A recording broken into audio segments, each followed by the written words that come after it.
श्री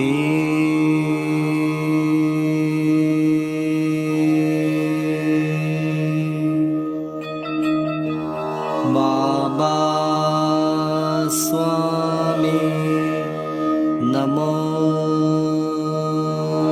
नमः।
सभी पुण्यात्माओं को मेरा नमस्कार।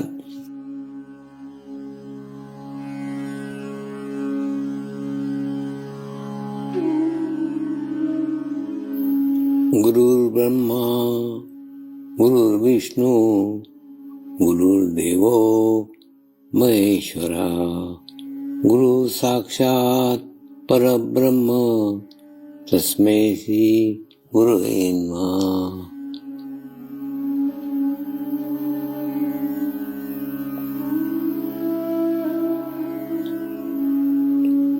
ध्यान की उस स्थिति में जाएंगे जहाँ शरीर भाव पूर्णतः समाप्त हो जाता है।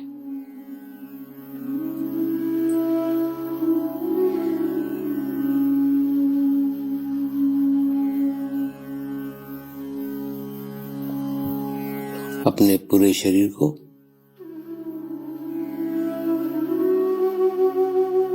पूर्णतः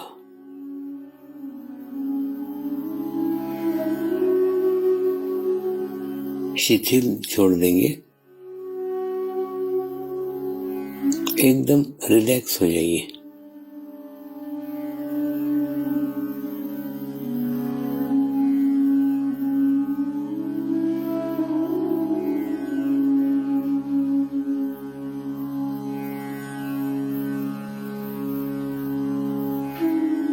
मेरे साथ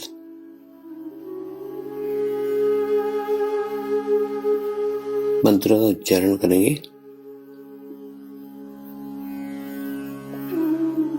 मैं एक पवित्र आत्मा हूँ।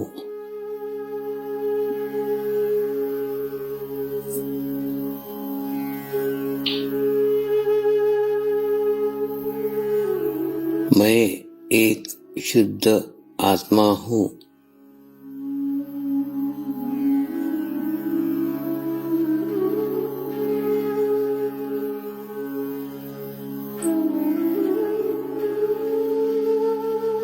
मैं एक पवित्र आत्मा हूँ।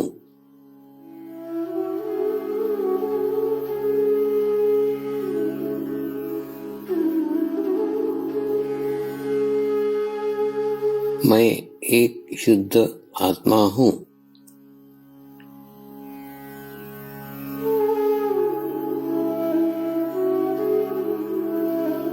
मैं एक पवित्र आत्मा हूँ।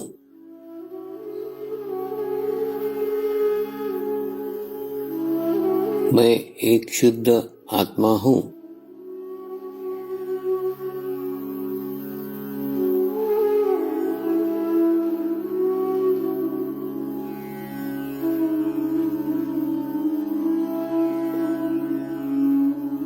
अब इसी आत्मा भाव को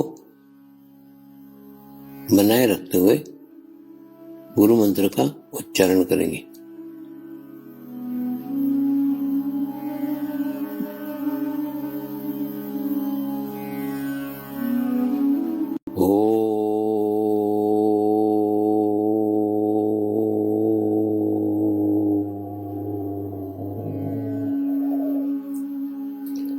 श्री शिव कृपानंद स्वामी नमो नमः।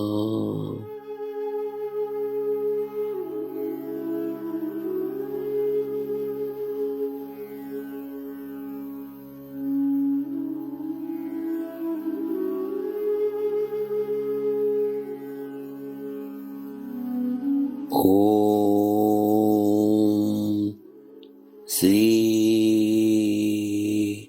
शिव कृपानंद स्वामी नमो नमः।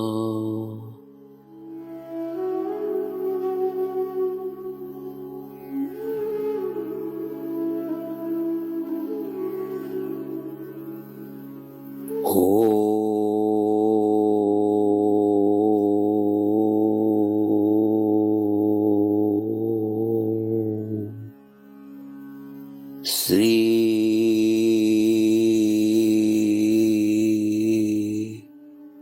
शिव कृपानंद स्वामी नमो नमः।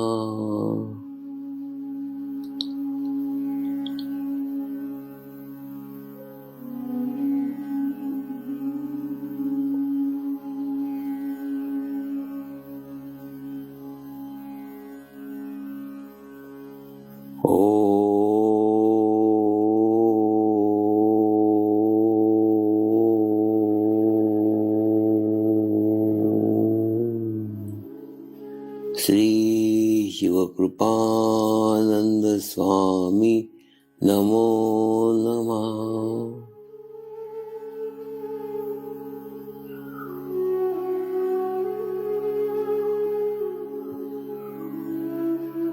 ओम श्री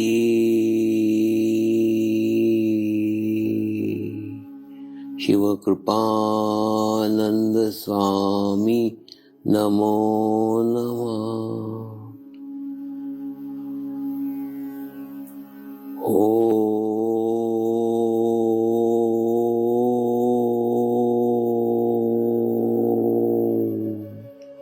श्री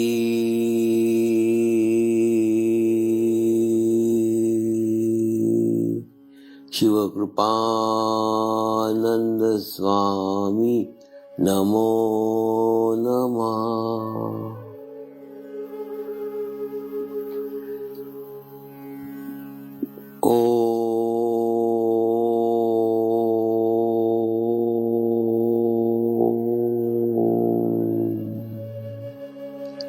श्री शिव कृपानंद स्वामी नमो नमः।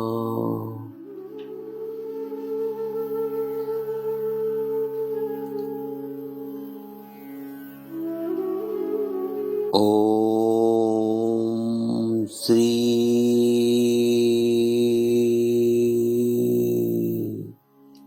शिव कृपानंद स्वामी नमो नमः।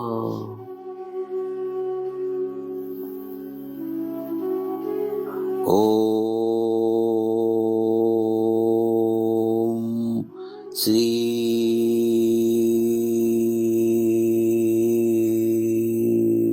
शिव कृपानंद स्वामी नमो नमः।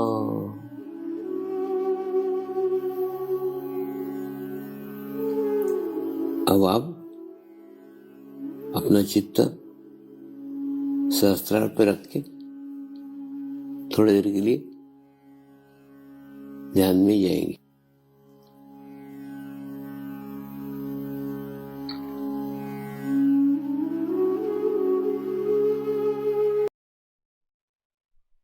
इस धरती पे नहीं आ सकते थे। तो समर्पण ध्यान का मुख्य उद्देश्य है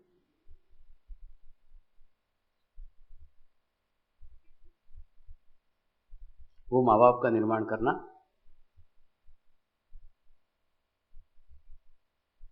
जो उन गुरुओं की माँ और उन गुरुओं के बाप सिद्ध हो सके। और इसी विषय से जुड़ा हुआ एक प्रश्न मेरे पास आया, कभी बता दूं।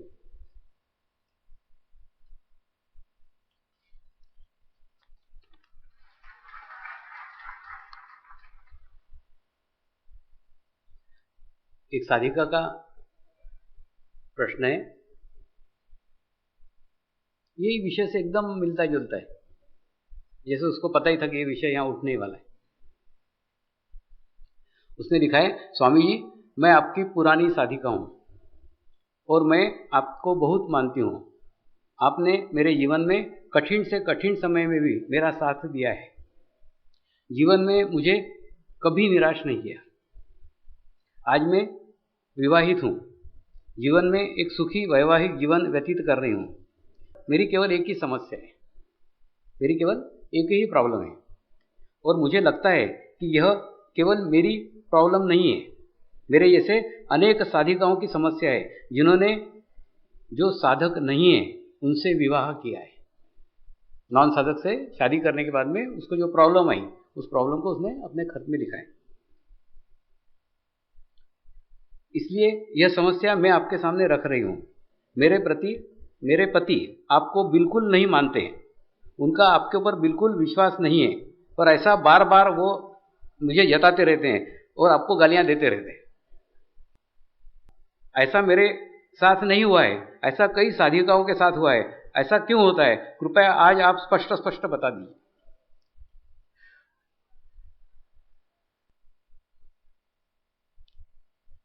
कई बार आपने देखा हो ना, कई व्यक्ति आपको जीवन में मिलते हैं, वो रात में कम से कम 10 बार तो भी आपको जताएंगे, मैं भूत से बिल्कुल नहीं डरता, मुझे भूतों का बिल्कुल डर नहीं लगता। ऐसा 10 बार आपको बताएंगे और अंदर से वो डरते रहते हैं। यानी वो बार बार वो चीज बताने का कोशिश करते हैं जो अंदर है ही नहीं। तो वो बार बार अपने आप को एहसास कराते हैं कि मुझे भूत से डर नहीं लगता, और अंदर से वो भूत से डरते रहते हैं।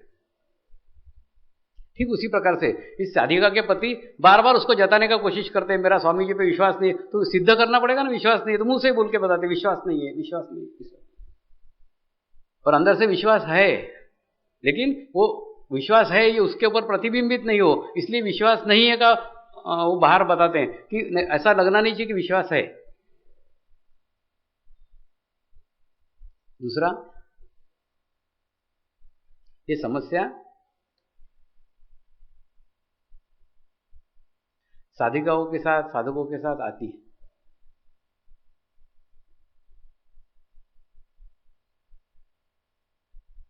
कई बार होता है ना, माता पिता की नहीं पटती, माँ और बाप इतने झगड़ते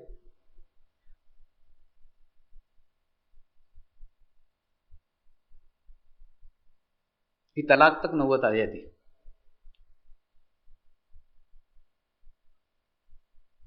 और बीच में एक ही धागा समान रहता है, एक जगह एक स्थान ऐसा रहता है जिस स्थान पे दोनों जुड़े हुए, वो स्थान है वो पति पत्नी का बच्चा।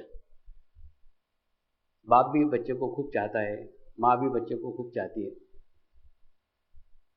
तो दोनों के अंदर कितना भी कलह हो, कितने भी झगड़े हो, लेकिन बच्चे वाले पॉइंट के ऊपर दोनों आके कॉम्प्रोमाइज कर लेते हैं, समझौता कर लेते हैं और एक दूसरे को झेलते हुए जिंदगी निकाल देते हैं। सच बता रहा हूं, जीवन व्यतीत करना अलग बात है और सुखमय जीवन व्यतीत करना अलग बात है। कई बार कई पति पत्नी के साथ कॉम्प्रोमाइज कर लेते हैं। हाँ तू बड़े बाप की, ठीक है, क्योंकि क्या होता है, आखिर में झगड़ा होके लास्ट में वही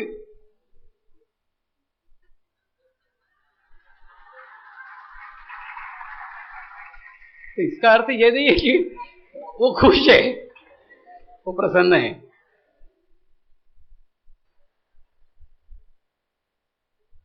हम लोग तो भी इतने दूर दूर रहते कि दिन भर में बड़े मुश्किल से बात होती है, तो झगड़े का सवाल ही नहीं।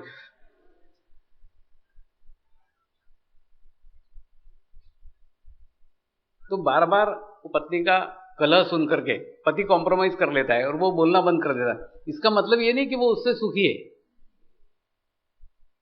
तो सुखी होना अलग बात है और कॉम्प्रोमाइज करना अलग बात है।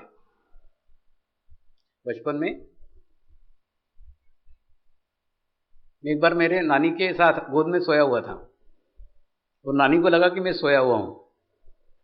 उतने में मेरा मामा आया, तो मामा को कुछ तो भी मेरी नानी सुनाने लग गई, तेरी पत्नी ऐसी है, तेरी पत्नी ऐसी है, तेरी। मामा ने 2 मिनट सुन लिया और 2 मिनट के बाद में जोर से डांट दिया माँ को, खबरदार मेरे पत्नी को कुछ बोला तो तूने मेरे गले में बांधी है, मैं झेल रहा हूं, तू भी झेल। तो मेरी नानी चुप हो गई, एक शब्द भी बोला नहीं नानी ने। और वो मामा बाद में आखिरी में चल बसा, लेकिन मेरे मामी को आज तक ये पता नहीं कि वो मामा उससे खुश नहीं था। तो पूरा मेरे मामा ने मेरे मामी के साथ पूरा जीवन व्यतीत कर लिया, लेकिन मामी को कभी भी पता नहीं लगा कि मामा उससे खुश नहीं है, मामा उससे प्रसन्न नहीं है। वो मेरे नानी को बोलता था, तूने मेरे गले में बांधी है, मैं निभा रहा हूं, तू निभा। तो निभाना अलग बात है, प्रसन्न होना, सुखी होना और सुख में जीवन व्यतीत करना, ये दोनों अलग बातें हैं। इसलिए जब पति पत्नी एक ही गुरु को मानने वाले हो तो दोनों के अंदर एक स्थान,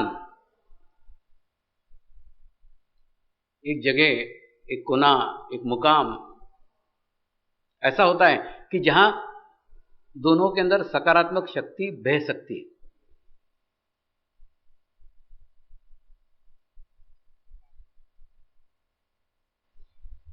इसलिए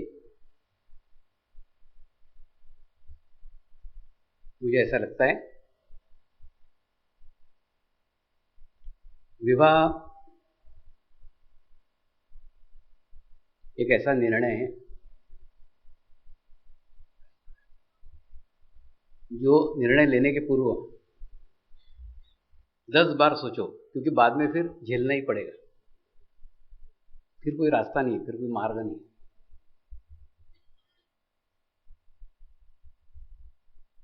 और कई बार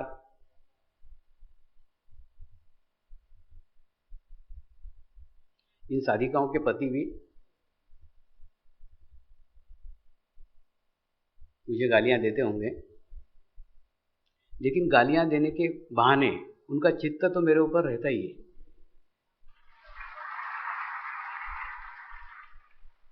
परमात्मा की एक विशेषता है, आप परमात्मा को मानो तो भी ठीक है, आप परमात्मा को मत मानो तो भी ठीक है। नास्तिक लोग क्या मर जाते हैं क्या? नास्तिक भी जीवित रहते हैं ना, आराम से जीते हैं, आराम से जिंदगी रहती है, सब अच्छा रहता है। तो परमात्मा को मानो तो भी कुछ फर्क नहीं पड़ता, परमात्मा को मत मानो तो भी कुछ फर्क नहीं पड़ता। ठीक उसी प्रकार से गुरु का है, गुरु को मानो तो भी कुछ फर्क नहीं पड़ता, गुरु को मत मानो तो भी कुछ फर्क नहीं पड़ता। लेकिन कई बार मुझे ऐसा लगता है, विशेष मतलब इस साधिका के लिए बता रहा हूं जिसने ये पत्र लिखा है, ये कहीं अपने पति पे कम प्रेम करती है, पति से कम प्यार करती है। इसने कुछ दिनों तक ध्यान वगैरह सब छोड़ करके अपने पति से प्रेम संपादित करना चाहिए, पति के प्रेम संबंध बनाना चाहिए। तो पति के प्रेम संबंध अगर बन जाए तो पत्नी की हर चीज प्यारी होती है, हर चीज अच्छी लगती है। मैं मेरा ही घर का ही उदाहरण बताता हूं। ये गुरु माँ ने 3 कुत्ते पाल रखे हैं, 2 कुत्ते और 1 कुतिया,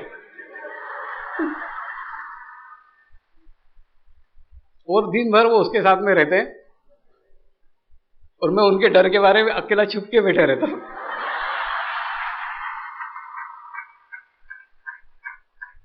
लेकिन कभी गुरु माँ दौरे पे जाती है, गुरु माँ बाहर जाती है, तो मेरे पत्नी के कुत्ते करके फिर मैं उनको प्यार करता हूं।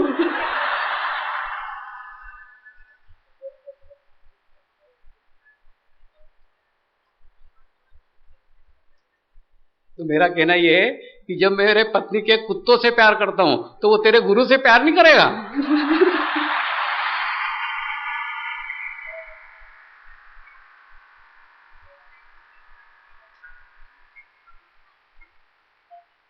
तो कहीं तो भी इस साधिका के प्रेम में कहीं कमी है। ये पति को प्रेम नहीं करती, प्यार नहीं करती, इसके उसके साथ मधुर संबंध नहीं है। नहीं तो पत्नी की तो हर चीज प्यारी लगती है, उसके कुत्ते प्यारे लगते हैं उस पत्नी के, तो उसको गुरु प्यारा लगना चाहिए। तो इस साधिका ने कुछ दिनों तक पति की तरफ ध्यान देना चाहिए।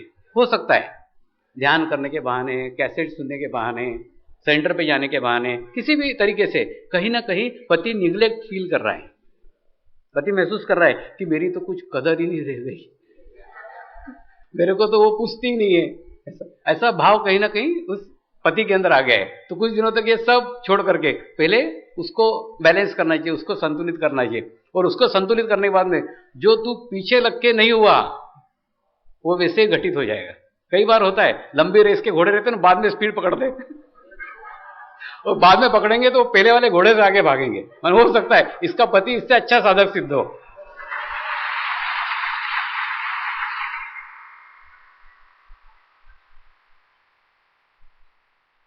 लेकिन तू मुझे उसके ऊपर थोपने की कोशिश मत कर।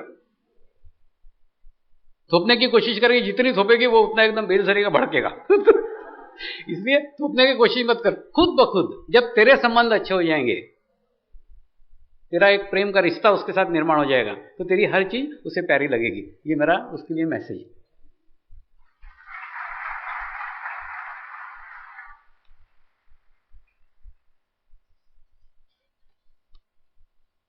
दूसरा एक प्रश्न है,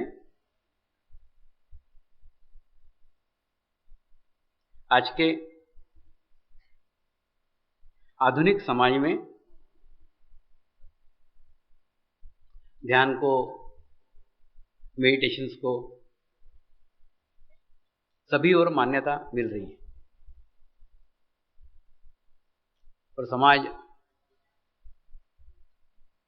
धीरे धीरे ध्यान से होने वाले लाभों की ओर आकर्षित हो रहा है और ध्यान करना भी चाहता है। लेकिन ध्यान करने का सही मार्ग, सही रास्ता उसे पता नहीं है। और ध्यान तो करना चाहता है पर गुरु को पसंद नहीं करता, गुरु को मिलना नहीं चाहता और उसे गुरु नहीं चाहिए। तो उन्हें कैसे समझाएं, कैसे मार्गदर्शन करें?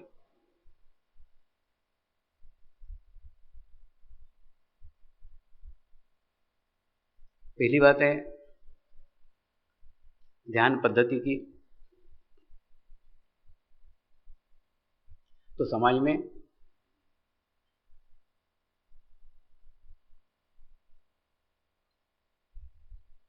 जो ध्यान पद्धतियां प्रचलित हैं, चल रही है, वो आज्ञा चक्र तक का है।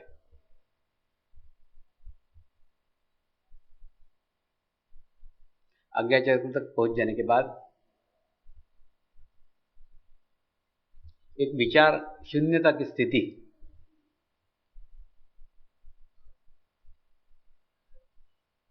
मनुष्य को प्राप्त होती है। एक निर्विचारता की स्थिति मनुष्य को प्राप्त होती है। और निर्विचारता की स्थिति ही ध्यान है। ध्यान करना यानी उस निर्विचार स्थिति तक पहुंचना, ऐसा आशय साधारणतः, सामान्यतः समाज में लगाया जाता है। कोई प्राणायाम करके, कोई आसन करके, कोई जाप करके, कोई क्रियाएं करके उस निर्विचारता की स्थिति तक पहुंचते हैं। इस निर्विचारता की स्थिति तक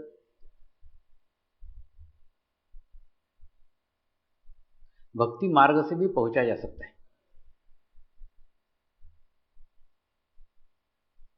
आपने कई जगह देखा होगा, वो गुरु का भजन गाते गाते गाते गाते गाते गाते गाते गाते एकदम तल्लीन हो जाएंगे, एकदम सब विचार बंद हो जाएंगे और यहाँ तक पहुंच जाएंगे। तो निर्विचारता का स्थिति, जैसे आप आज्ञा चक्र तक पहुंचते हो, आपको खुद ब खुद हो जाएगी। कई लोग ज्योति के ऊपर त्राटक करते हैं, ज्योति के ऊपर एकाग्रता करते हैं, एकाग्रता करते करते करते करते भी वो निर्विचारता का स्थिति प्राप्त हो जाता है और मनुष्य के सब विचार बंद हो जाते हैं। और जब कुछ दिन तक वो निर्विचारता का स्थिति बना रहता है, तो बनने के बाद दिखने की प्रक्रिया चालू हो जाती, दिखना शुरू हो जाता मनुष्य को। कोई अगर राम भक्त हैं और राम का भजन गा रहा है, तो भजन गाते गाते गाते गाते उसको राम के दर्शन हो जाएंगे, क्योंकि आज्ञा चक्र विकसित होने के बाद में दिखने की प्रक्रिया शुरू हो गई। कोई कृष्ण भक्त है, कृष्ण का भजन गाते गाते गाते गाते उसको कृष्ण के दर्शन हो जाएंगे।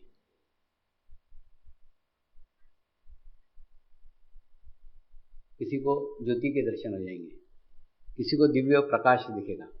ऐसी अनुभूतियां, अनेकों अनुभूतियां आज्ञा चक्र पे पहुंचने के बाद में मनुष्य को होने लग जाती है। और थोड़े क्षण के लिए विचार शून्यता का स्थिति प्राप्त हो जाता है,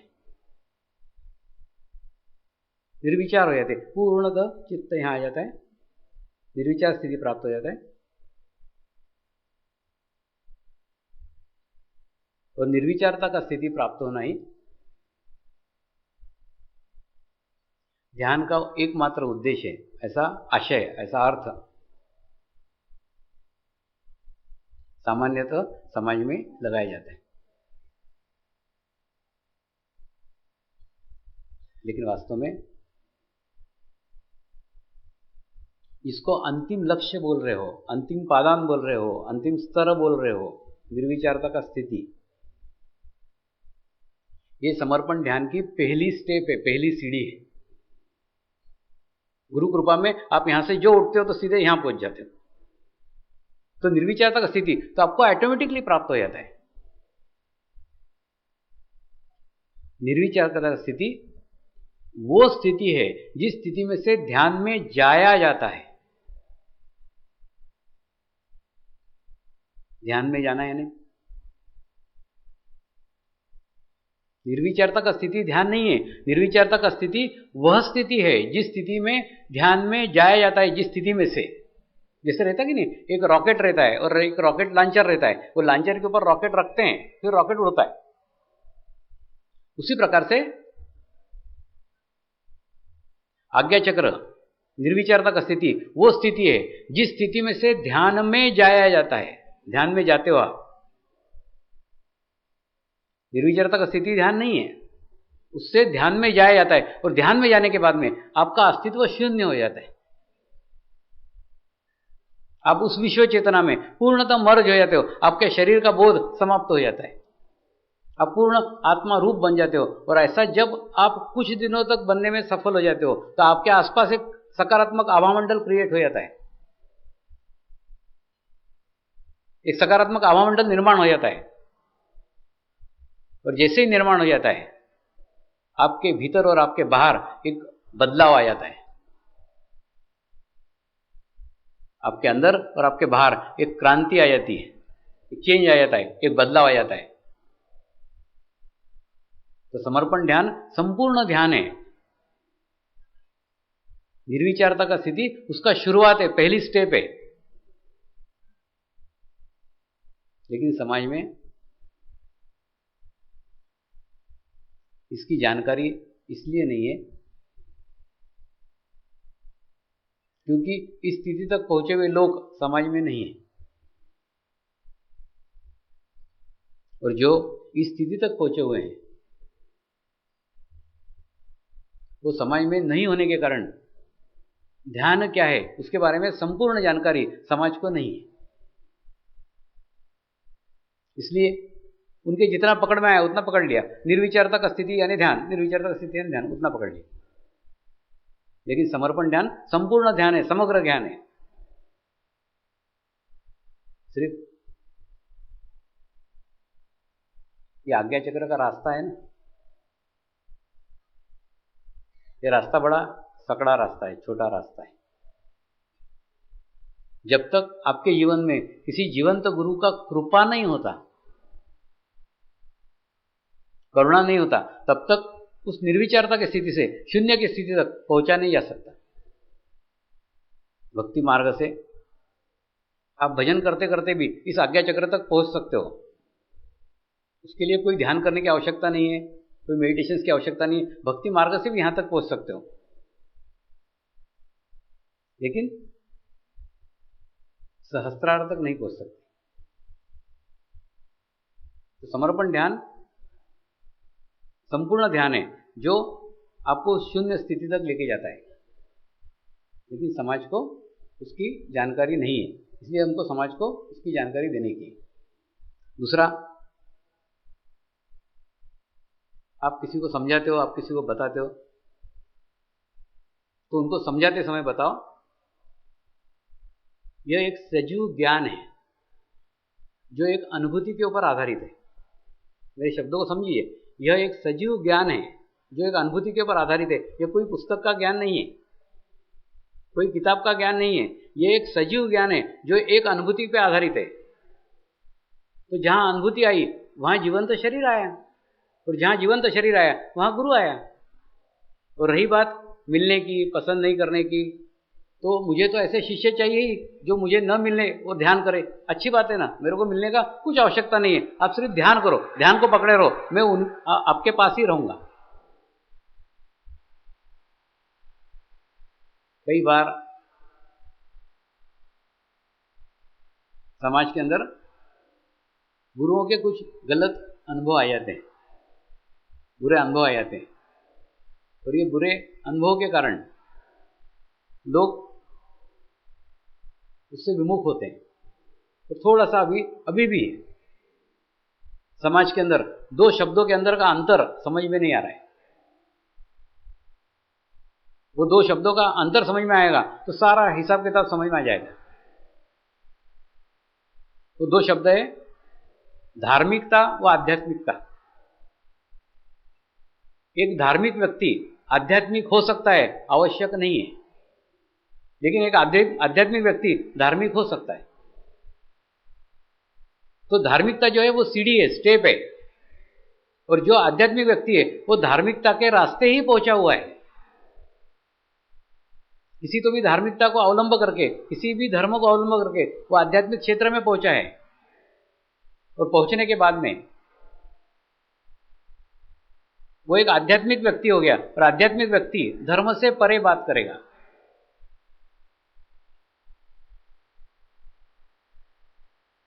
तो आप यूं समझ लीजिए कि आध्यात्मिकता एक मकान है और धर्म उसकी सीढ़ी है।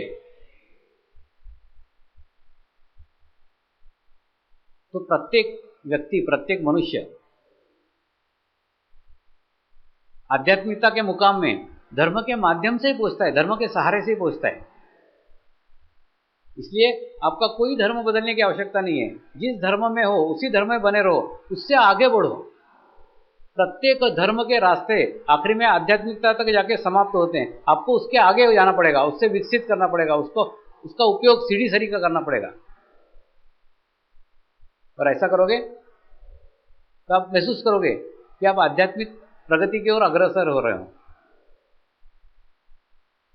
कई सरकारी संस्थानों में, कई विदेशी संस्थाओं में वो लोग अर्थ लगाते हैं कि किसी विशिष्ट धर्म का प्रचार कर रहे हैं। ध्यान यानी किसी विशिष्ट धर्म का प्रचार।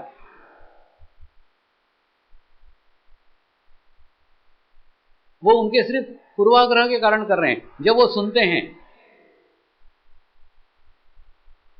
जब वो उसके अंदर शामिल होते हैं, जब वो अनुभूति को प्राप्त करते हैं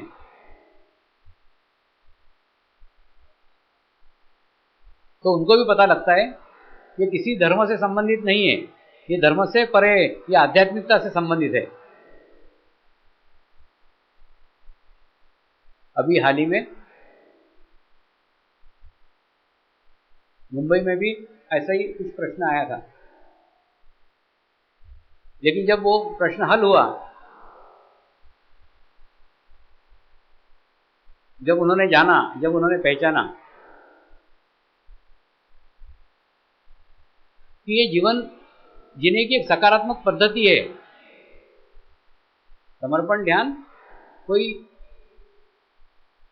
धर्म से संबंधित नहीं है, तब मुंबई के पुलिस स्टेशन के ऊपर शिविर आयोजित हो रहे हैं और बड़े सफलता से इसका कार्यान्वयन हो रहा है। तो सब जगह इन दोनों के बीच के अंतर को समझने की आवश्यकता है। ये अंतर समझ में आएगा तो सब कुछ समझ में आएगा। तो लोगों को समझाते समय बताओ कि एक अनुभूति के ऊपर आधारित है, वो अनुभूति आप ले करके देखो, किसी भी धर्म से संबंधित नहीं है, उसको कोई भी व्यक्ति खुले मन से ग्रहण कर सकता है। समर्पण के द्वार सब मनुष्य मात्र के लिए खुले हुए हैं। नमस्कार।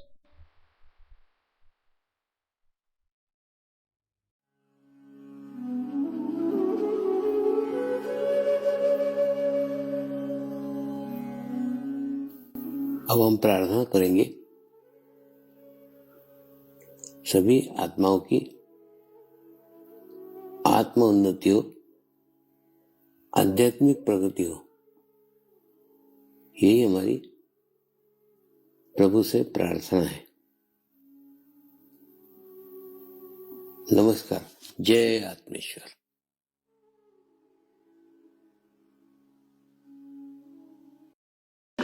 शांति पाठ करेंगे। ओम द्योः शांति अंतरिक्षगम शांति पृथ्वी शांति रापः शांतिरौषधयः शांति वनस्पतयः शांति विश्वे देवाः शांति ब्रह्म शांति सर्वगं शांति शांतिरेव शांति क्षमा शांतिरेधि। ओम शांति शांति शांति सर्वारिष्ट सुशांतिर्भवतु।